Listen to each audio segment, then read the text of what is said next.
Students, in this video I am going to teach lesson 13 water. First we will see the introduction for water. Tirukkural says without water there would be no life on the earth. Just like other living organisms, we also need water to survive. We need water for so many activities like cooking, washing, cleaning and irrigation. Water resources are getting depleted nowadays because of growing demand from increasing populations and lifestyle changes. There is also a reduction in the supply of water due to pollution of water sources and climate change, which contributes to the rising variability in rainfall. We all depend on water for our living, and so every individual is responsible for saving water. In this lesson, first we will see about composition of water. 3/4 of our planet Earth is filled with water. Water exists in 3 states, namely solid, liquid and gas.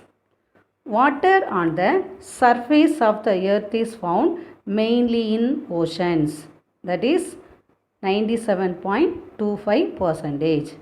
In polar ice caps and glaciers, it is 2.05%, and the remaining is in lakes, rivers and aquifers groundwater.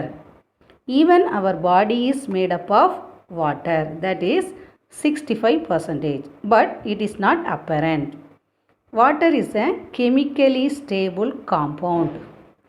The chemical name of water is dihydrogen monoxide. So what is the chemical name of water? Dihydrogen monoxide, that is H2O. Water can be broken up into hydrogen and oxygen when an electrical current is passed through it. When we pass electrical current through water, it will be split into hydrogen and oxygen. Now let us move to the another topic, that is electrolysis of water. What is electrolysis of water? The process of breaking down of water molecules by the passage of electric current is known as electrolysis of water. So, the process of breaking down of water molecules into hydrogen and oxygen by passing electric current is known as electrolysis of water. Okay. Now, we will see one experiment for the electrolysis of water. In this experiment, a glass beaker is taken and it is filled with water up to 1/3 of its volume, and it is fixed with 2 carbon electrodes.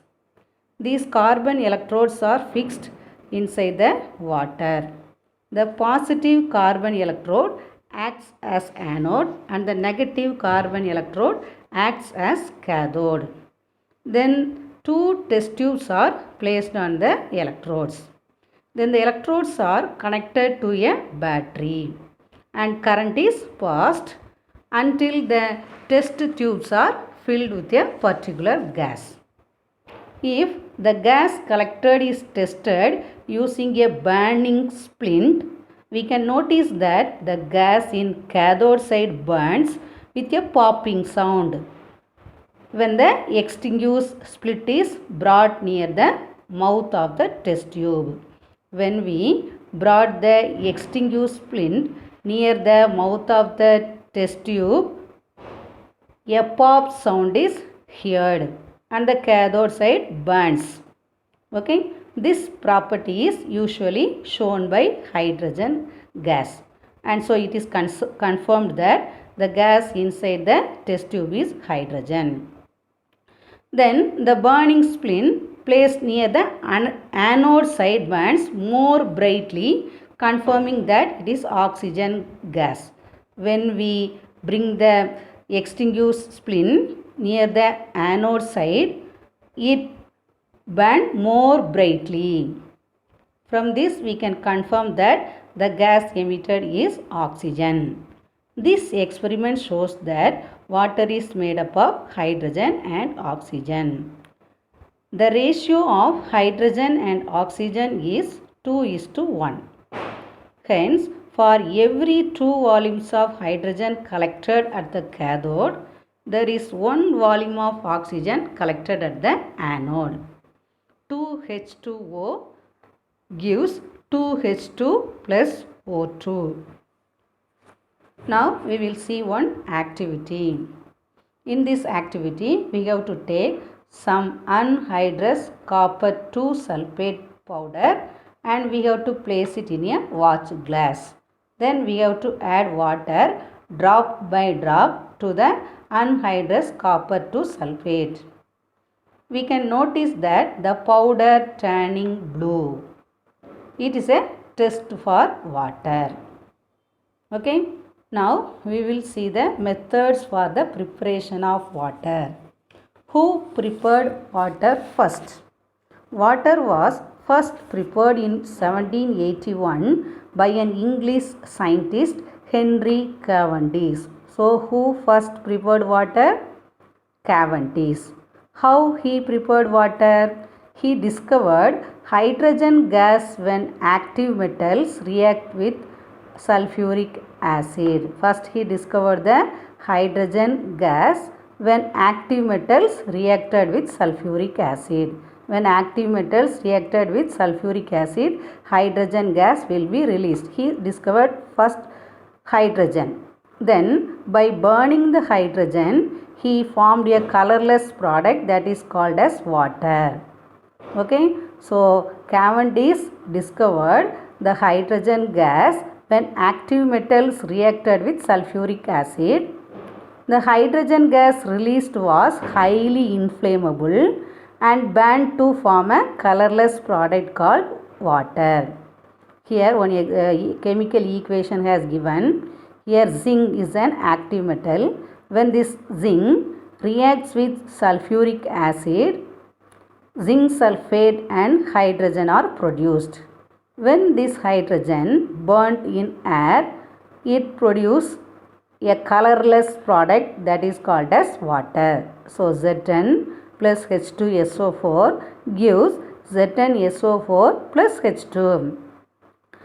2H2 plus O2 gives 2H2O. Okay. Thus Cavendish prepared water first. What are the another methods for the production of water? Water is also produced by the reduction of metal oxide by hydrogen, burning of hydrogen in air and burning of hydrocarbons in air. So, by the reduction of metal oxide by hydrogen, burning of hydrogen in air and burning of hydrocarbons in air, we can prepare water. In respiration of plants and animals also water is released. We will see the chemical equation for this respiration of plants, how water is released. When glucose reacts with oxygen, carbon dioxide, water and some energy are released. We will see the chemical equation for this one. C6H12O6. This is the molecular formula for glucose. This glucose reacts with 6 molecules of oxygen. When it reacts with oxygen, 6 molecules of carbon dioxide, 6 molecules of water and some energy are released. Okay. Henry Cavendish was a British philosopher, scientist, chemist and physicist. Cavendish is noted for his discovery of hydrogen. So, who discovered hydrogen? Cavendish. He discovered carbon dioxide also. So, Cavendish discovered hydrogen and carbon dioxide. Cavendish called hydrogen as an inflammable air. How Cavendish created hydrogen? He created hydrogen by mixing metals with strong acids. So, when metals reacts with strong acids, hydrogen is produced. How he created carbon dioxide? he created carbon dioxide by combining metals with strong bases. So, when metals reacts with strong bases, carbon dioxide is released. Okay. Now, we will learn about the laboratory preparation of water. How we can prepare water in laboratory. In this method, pure hydrogen gas is passed through anhydrous calcium chloride to absorb water vapor if present in it. Okay, first we have to remove the water vapor from anhydrous calcium chloride. For that, we have to pass pure hydrogen through anhydrous calcium chloride. Now the water vapor is removed. So dry hydrogen coming out of the opening is burned with sufficient supply of air. Okay. So pure hydrogen gas is passed through anhydrous calcium chloride to absorb water vapor if present. Dry hydrogen coming out of the opening is burned with sufficient supply of air. The burned hydrogen gas forms droplets of water when it comes in contact with the cold flask. Distilled water without any dissolved matter is obtained by this method. Okay. So in laboratory we can produce the distilled water by passing pure hydrogen gas through anhydrous calcium chloride to absorb water vapor if present. Okay. So thus water is produced in laboratory. Okay. Thank you.